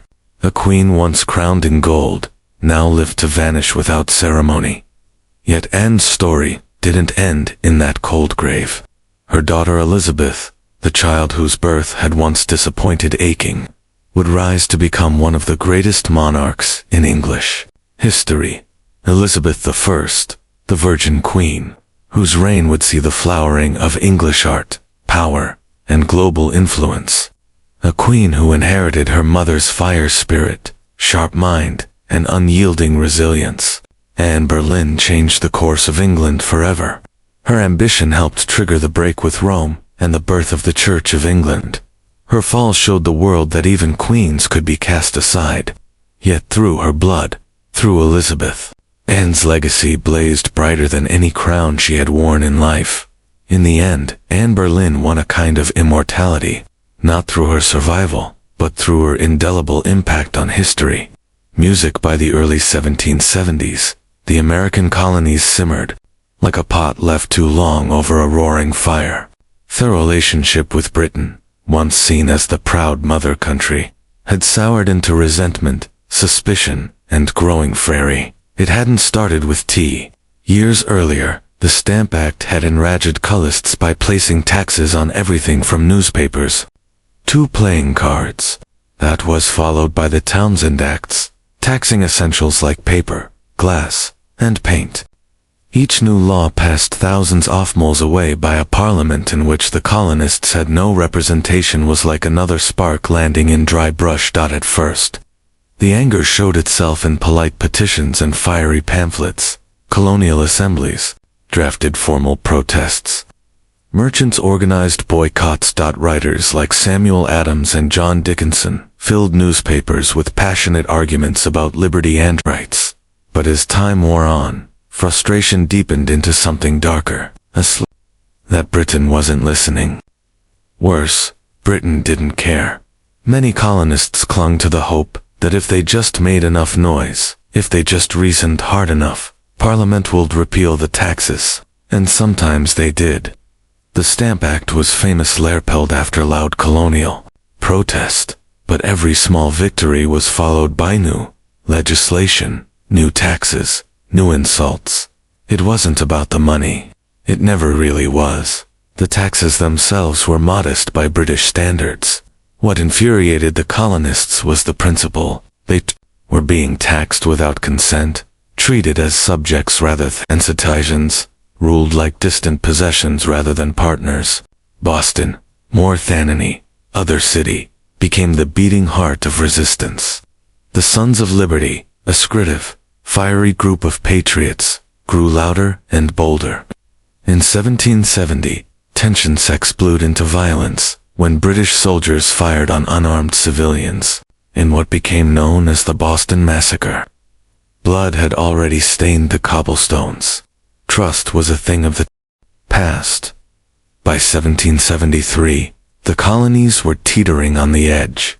A final insult will tip them into open defiance, and it came not in the form of soldiers or new laws or armies, but in the quiet, seemingly harmless shape of crates stacked with tea. The colonists didn't know it yet, but the night that tea floated in the cold waters of Boston Harbor, the world would change forever. In 1773, Parliament made a critical miscalculation, believing the Americankles would quietly accept cheaper tea. They passed the Tea Act, a law that was supposed to save the struggling British East India Company and incidentally reassert Britain's right to tax the colonies. On paper, it looked like a good deal. The Tea Act alloweth company to sell tea directly to the colonies, cutting out the middlemen, slashing prices, and offering a luxury product at a bargain, a few pennies cheaper. What could possibly go wrong? Everything. Because the problem wasn't the price of tea, it was the principle behind it. The Tea Act left the hated tax on tea firmly in place. Accepting the tea, even at a discount, would mean acknowledging Parliament's right to tax the colonies without their consent. To many Americans, that was unthinkable. A surrender of the liberties they had fought to protect for more than a decade. The news of the Tea Act spread like wildfire through the colonies. Merchants fumed. They saw their livelihoods threatened by a monopoly that would crush local trade. Patriots raged at the hidden message. The Crown still believed it could do whatever it pleased. In Boston, the reaction was especially fierce. Already a city scarred by the Boston Massacre and years of economic hardship, Bostonians recognized the Tea Act for what it was, a trap disguised as a bargain. Refusing the tea became a matter of honor, a litmus test for loyalty to the cause of liberty. Public meetings swelled. Newspaper clams burned with fiery rhetoric. Groups like the Sons of Liberty, led by Samuel Adams and others, organized boycotts, vowing that no East India Company tea would be unloaded, sold, or drank on American soil. All across the colonies, ships carrying the controversial tea were turned away by local resistance. In ports from New York to Charleston, the message was clear: we will not be bought. But in Boston, fate twisted friendly. 3 ships, the Dartmouth, the Elena, and the Beaver, arrived, anchored in the harbor, and sat there, refusing to leave. Royal officials insisted the tea be unloaded. The colonists refused. A deadlock grew, taut as a drawn boring. The tension was unbearable. A single act would break it, and history would never be the same again. As the British tea ships sat stubbornly anchored in Boston Harbor, the city itself transformed into a powder keg. Every day that passed without resolution tightened the tension. Boston wasn't just resisting, it was preparing for a fight. In taverns, churches, and public squares, angry colonists debated what to do. The Sons of Liberty, led by fiery voices like Samuel Adams, John Hancock, and Paul Revere, moved swiftly to organize resistance. They posted public notices calling on citizens to boycott British tea and held raucous meetings that swelled with farmers, artisans, and merchants alike. Each gathering added fuel to the fire. The Old South Meeting House became the nerve center of their resistance. Thousands crammed into the wooden hall, their breath fogging the air, their voices rising in defiance. Here, resolutions were passed, speeches were made, and tempers boiled. Each vote against the unloading of tea was another hammer blow against British authority. But while the people of Boston stood on it, the clock was ticking. British law demanded that imported goods like tea be unloaded, and the tax paid within 20 days. If the ships remained after the deadline, customs officials would seize the cargo, and the tax would be collected by force. The Sons of Liberty understood that once the tax was paid, even under protest, the principle would be lost. It wasn't just about the tea anymore. It was about whether the colonies would accept being treated as subjects without rights, or whether they would stand and fight for their future. Meanwhile, the royal governor of Massachusetts, Thomas Hutchinson, dug in his heels. He refused to let the tea ships leave without unloading their cargo, demanding that the law be obeyed. Colonial outrage be damned. To him, backing down meant admitting that mobs, not monarchs, ruled the colonies. Boston's standoff became a spectacle. Every man, woman, and child knew that something was coming. You could feel it in the air. That cold, sharp sense before a storm, when Thorold holds its breath. All it would take was one spark to ignite an explosion, and somewhere among the crowded streets and crowded hearts of Boston, a decision was quietly taking shape. A plan that would echo across oceans and empires. December 16, 1773, dawned gray and cold over Boston, a city balanced on the edge of history. For nearly 3 weeks, the tea ships had sat in the harbor like ticking bombs. Now the final deadline had arrived. According to British law, the tea had to be unloaded, and the tax paid within 20 days of a ship's arrival. If it wasn't, customs could seize the cargo and British troops could be called in to enforce the law. Everyone knew it. Everyone knew what was at stake. If the tea came ashore, the principle was lost. If the colonists allowed it, even once their cause, their claim to rights and liberty would unravel. That morning, thousands of Bostonians and nearby colonists packed into the Old South Meeting House, the largest building in town. Some had walked miles through the countryside to be there. The meeting was so packed that men spilled out into the streets, straining to hear the fiery speeches echoing through the halls. Samuel Adams, the iron voice of rebellion, presided over the gathering. Speaker after speaker rose to denounce its tea act, to cry out against tyranny, to urge immediate action. But even amongst defiance, uncertainty hung heavy. What could be done without sparking outright war? How could they stop the tea without opening the floodgates to brutal retaliation? As the afternoon wore on, riders galloped in with grim news. Governor Thomas Hutchinson remained unmoved. These ships would not be allowed to leave without unloading. The tea would be seized, the tax collected, the king's law enforced. The crowd buzzed with fury. The walls of the meeting house seemed to shudder with force of it.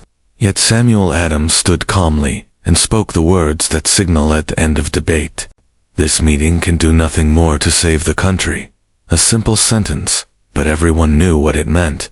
There would be no more petitions, no more compromises. Action would be taken outside. A war whoop cut through the gathering gloom. The signal. Men disguised themselves quickly, smearing soot on their faces, donning blankets and feathers in crude imitation of Mohawk warriors. It wasn't about fooling Gagnon, it was about creating a symbol, a message no one could mistake. The deadline had passed. Boston would answer, not with words, but with defiance. As twilight deepened over Boston on December 16, 1773, the quiet streets began to stir. Figures moved through the shadows. Ordinary men cloaked in rough blankets, their face blackened with soot, some adorned with feathers. They weren't trying to fool anyone into believing they were real Mohawks. Their disguise was symbolic, an act of shedding their old identities, of taking a stand as something new, something fierce. By the dozens, they made their way to Griffin's Wharf, where the 3 tea ships, the Dartmouth, the Eleanor, and the Beaver, lay anchored. The harbor water churned cold and dark beneath them, thick with sharp bite of winter air. There was no shouting, no drunken chaos. This wasn't a riot. It was a mission carried out with calm, ruthless precision, armed with hatchets and clubs. The disguised colonists swarmed the ships, overwhelming the few crew members still aboard. No harm came to the sailors. They were pushed aside, watched in silence as the operation began.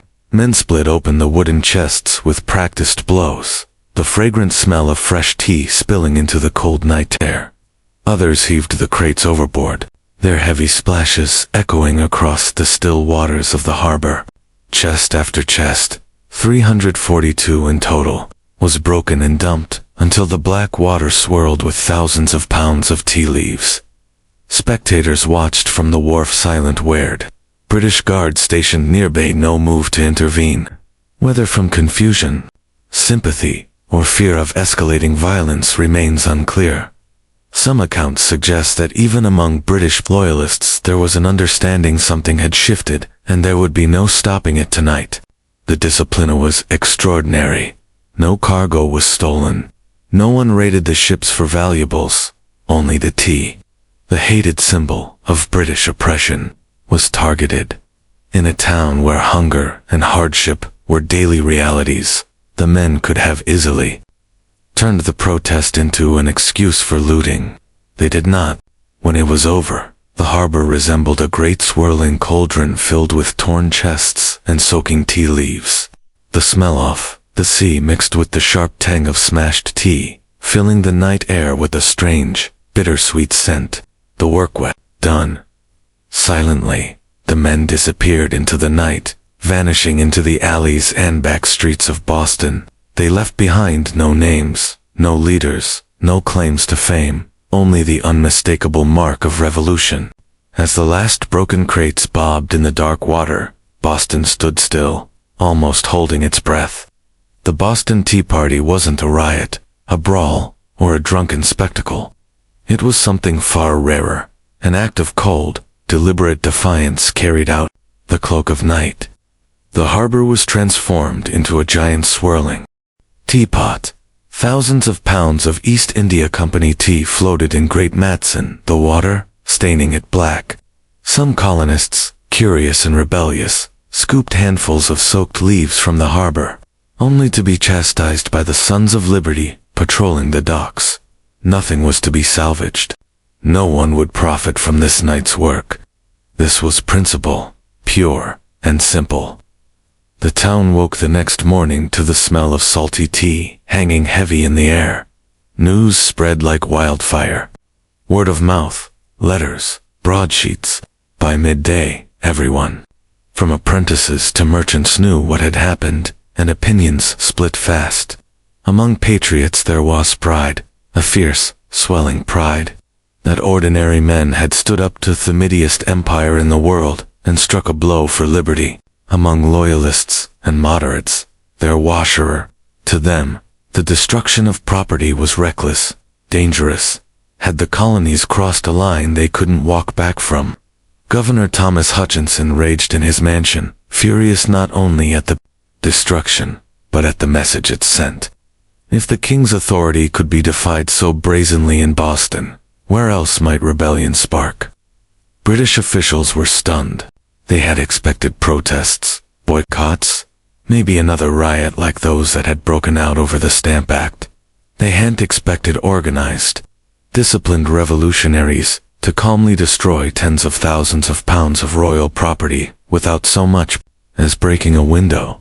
The ship's captains, the Dartmouth, the Lalana, the Beaver, could only watch helplessly as their cargo disappeared beneath the waves. In the official ledgers, the night's loss would be tallied at over 10,000 British pounds, a fortune. But the real loss wasn't measured in pounds sterling or ruined tea. It was measured in trust, in loyalty, in the fragile illusion that Britain still ruled her colonies with consent. The night the tea sank, something deeper rose to the surface, a shared undeniable truth.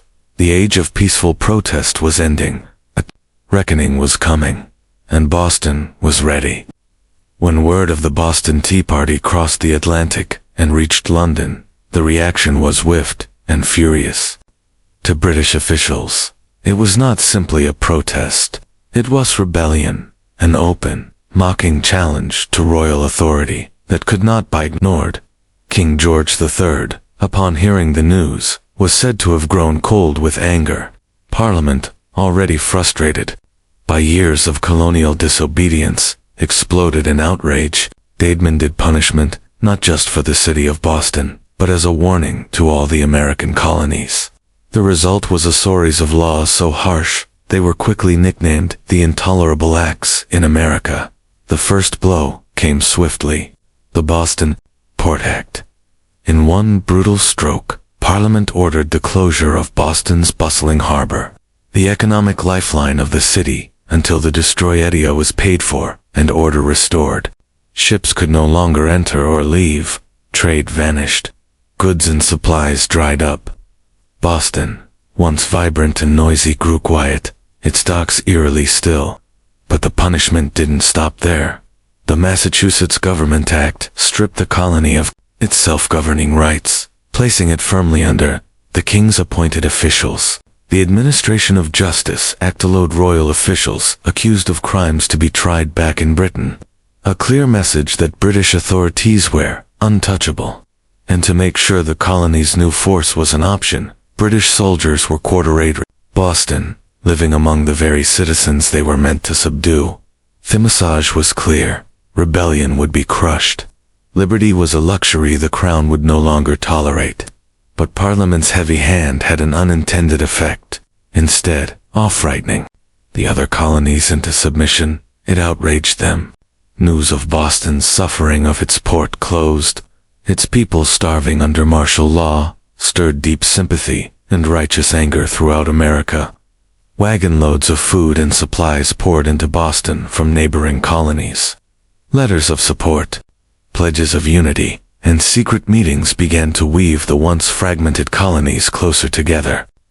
What had once been a Massachusetts brum was rapidly becoming an American one.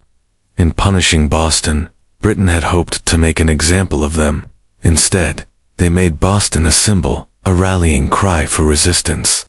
The flames of revolution, once flickering in isolated pockets, now began to blaze from colony to colony, and there would be no easy extinguishing them.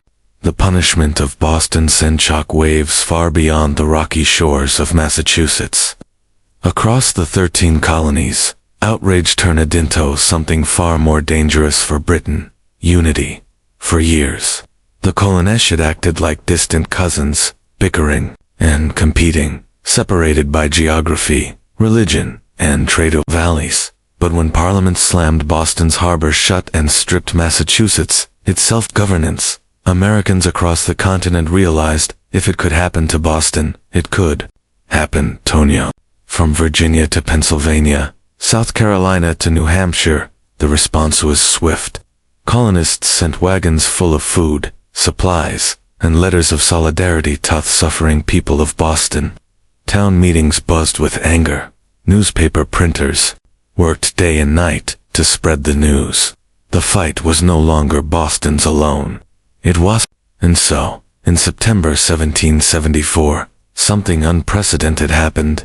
The First Continental Congress convened in Philadelphia.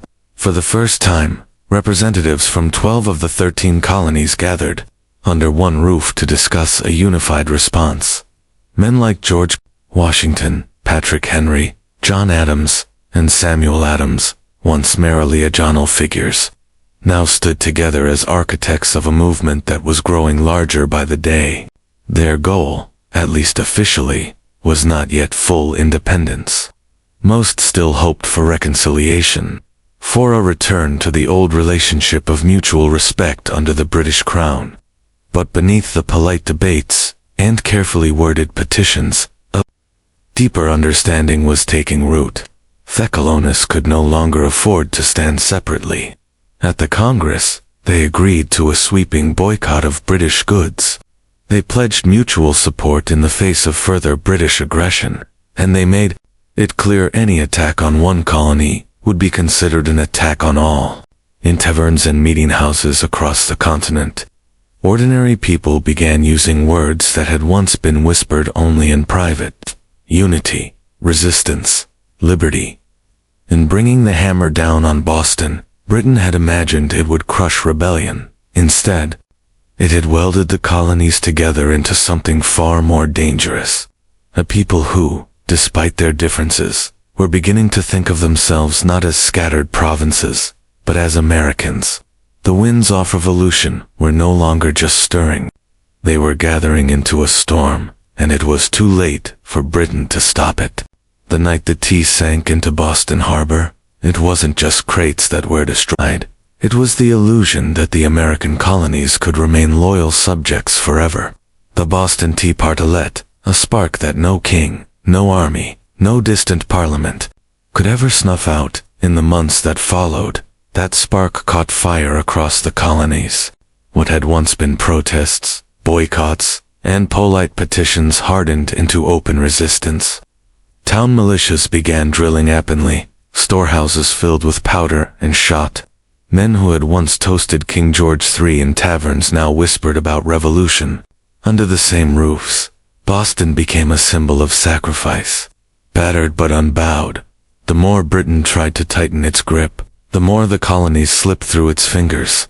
Every ship that sailed past the closed, silent harbor of Boston was a silent reminder that tyranny had met its match in American defiance. When Parliament passed the intolerable acts, they intended to make an example out of Boston, to scare the other colonies into submission. Instead, they had created a martyr city, a rallying cry. From Georgia to New Hampshire, colonists realized that their fates were tied together. Resistance was no longer about tea. It was about survival, identity, freedom. By the spring of 1775, the tension reached a boiling point outside Boston, in the villages of Lexington and Concord. British troops sent to confiscate colonial weapons instead found armed farmers, ordinary men ready to defend their rights with musket fire. The first shots of the American Revolution rang out. A direct line traced back to the moment when men chose principle over profit, and dumped a fortune's worth of tea into the harbor. The Boston Tea Party showed the world that revolution doesn't always announce itself with trumpets and banners.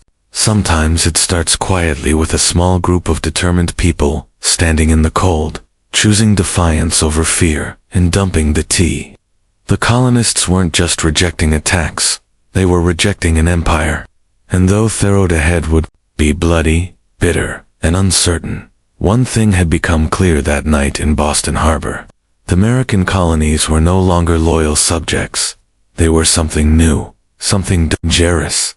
They were revolutionaries, and they were just getting started, all before the towering pyramids of Giza, before Mesopotamian cities buzzed with life, before Stonehenge stood against the sky. There was Corral, hidden away in the dry valleys of coastal Peru. Carol rose in silent majesty, nearly 5,000 years ago, then faded into near-complete oblivion, swallowed by sands, and forgotten by history. For centuries, the world did not even know it existed. The super valley where a Carol once thrived seems at first glance an unlikely place for civilization to bloom. The landscape is parched, barren. The river little more than a thin silver thread winding through rocks and dust, to most eyes. It looked inhospitable, a place abandoned by life. Yet it was here, amid the desolation, that one of humanity's earliest great cities took shape. Corral wasn't just a collection of scattered huts or a temporary trading post. It was a planned city sprawling over 150 acres filled with pyramids, plazas, residential quarters, and ceremonial spaces. It had scale, purpose, and vision, a complex society blossoming centuries before the Egyptians began stacking stones into pyramids of their own. The people of Corral achieved this without the wheel, without written language, without metal tools. They built massive structures from stone and earth with nothing but ingenuity, communal effort, and the raw power of human will. Yet for thousands of years, Carol's existence remained even when travelers stumbled across the strange, weathered mounds scattered across the valley. They mistook them for natural formations, mere hills sculpted by the desert winds. No one imagined that beneath the sand lay one of the oldest cities in the world, predating even the civilizations Shat history books had crowned as the firsts. It wasn't until the late 20th century that archaeologists, led by Ruth Shady, uncovered the truth. What they found buried in the dust of time would rewrite the story of the Americas and force the world to reconsider what it thought it knew about the birth of civilization itself. Corral had risen, flourished, and fallen in total anonymity. Now, after millennia of silence, its stones are speaking again, whispering of a peaceful, intelligent people who built a world of complexity and wonder in a land where life itself seemed impossible. And this was only the beginning of their story. At first glance, the Sup Valley looks like a place where life should struggle to exist. Harsh winds sweep across endless stretches of sand and stone. The sun beats down mercilessly, drying out the earth, baking the landscape into cracked, brittle sheets. Water is scarce, the river, a meandering thread, fighting for survival. To the untrained eye it is a wasteland, barren, empty, forgotten by the gods. But the people of Corral saw something different. They did not see a desert to be feared. They saw a canvas to be shaped. They recognized a river, however modest, as the lifeblood of possibility. And so, with patience, ingenuity, and sheer determination, they turned this unforgiving place into a thriving oasis of life and culture. Their first victory was agriculture.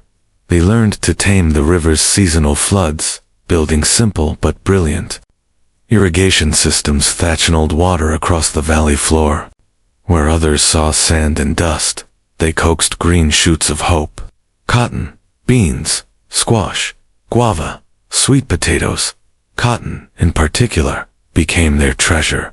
It was spun into fishing nets and textiles, fueling trade with coastal villages, and creating bonds that stretched far beyond their desert home.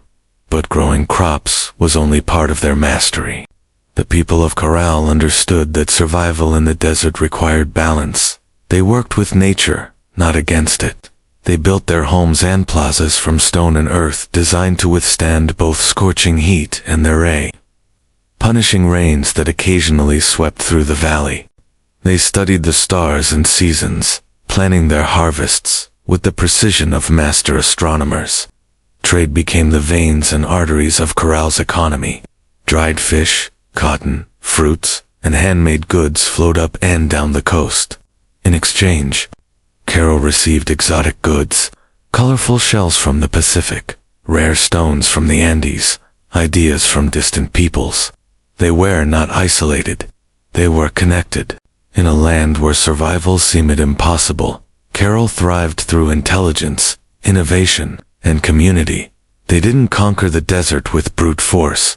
They partnered with it, learning its rhythms, respecting its power, building a society that was not just functional. It was extraordinary, against the odds. Carol blossomed into a beacon of civilization, and it was only beginning to rise, rising out of the desert like ancient guardians. The pyramids of Corral defy everything we thought we knew, a early civilization in the Americas.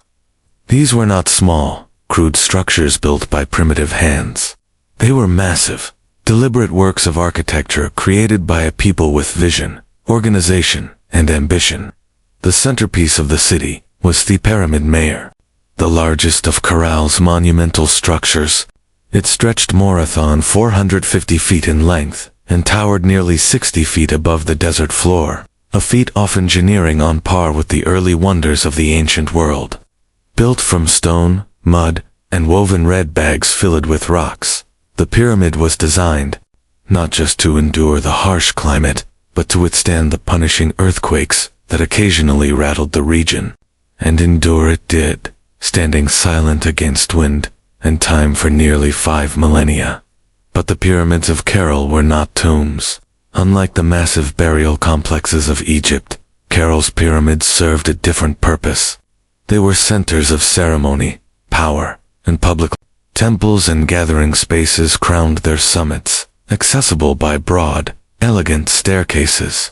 Fires once burned atop these platforms and rituals were held beneath endless Peruvian sky. At the foot of the pyramids, vast plazas spanned up, sunken and circular, inviting thousands to gather for religious ceremonies, political meetings, and communal celebrations.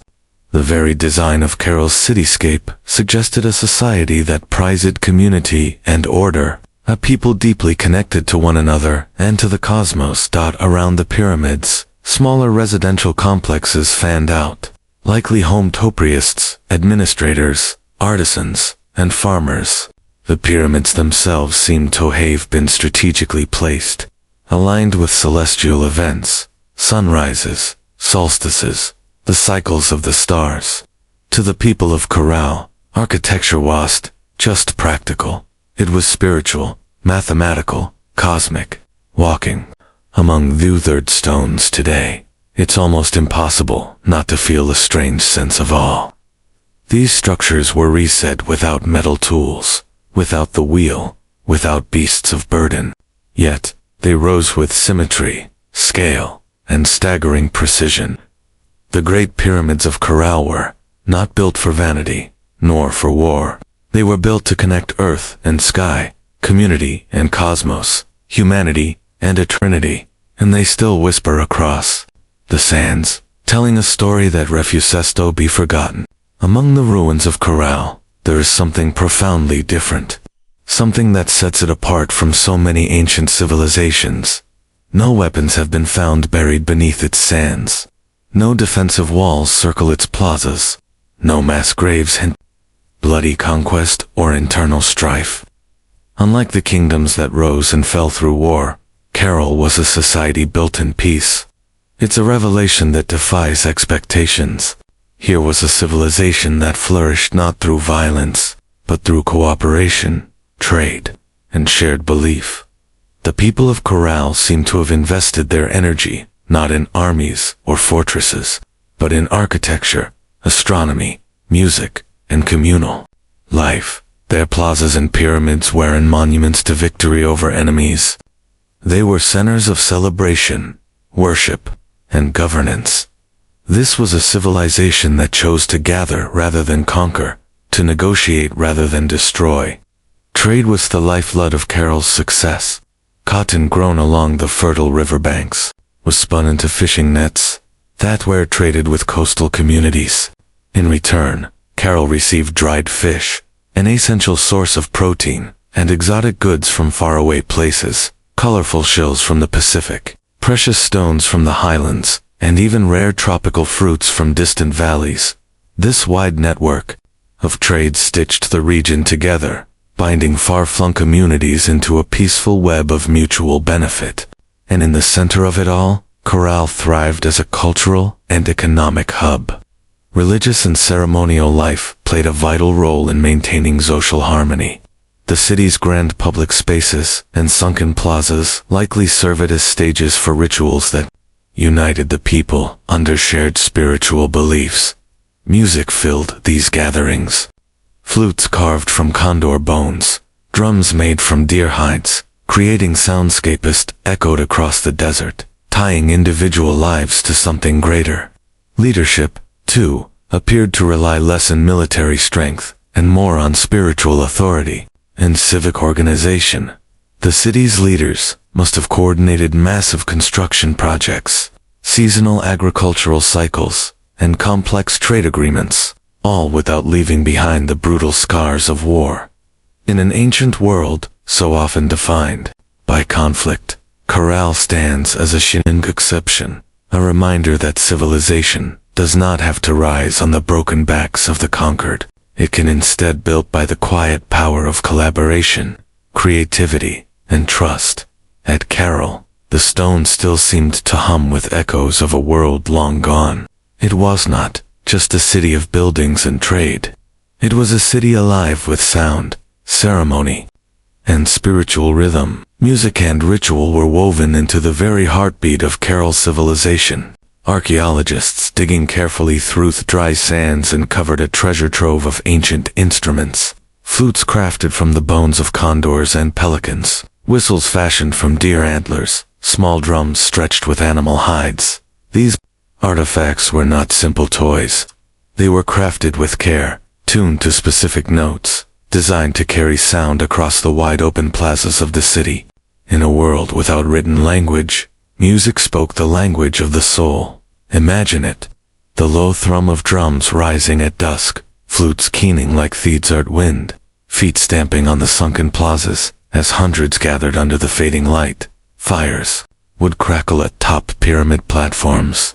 Priests dressed in intricate woven garments would chant to the gods of the river, the earth, the stars. In those moments, Corral was not just a city, it was a symphony. The layout of Corral itself suggests that ritual life was at its core. The grand plazas were not mere open spaces, they were stages for communal ceremonies, carefully designed to draw people together. The sunken circular courts acted like ancient amphitheaters, focusing sound and sight onto the rituals performed at their centers. And above them all, the pyramids loomed, not as tombs, but as sacred mountains built by human hands, linking the earth to the heavens. Rituals likely marked the turning of the seasons, the cycles of planting and harvest, the movements of the stars. Music was not just entertainment, it was a bridge between people, between nature and the divine, between the known and the mysteries beyond. No violent murals, no terrifying gods of war, no bloodthirsty sacrifices.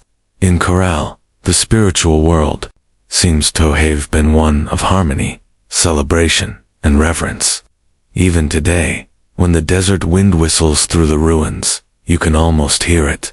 The faint strains of transient music, the forgotten songs of a people who found beauty, meaning, and connection in the heart of the harsh, endless sands.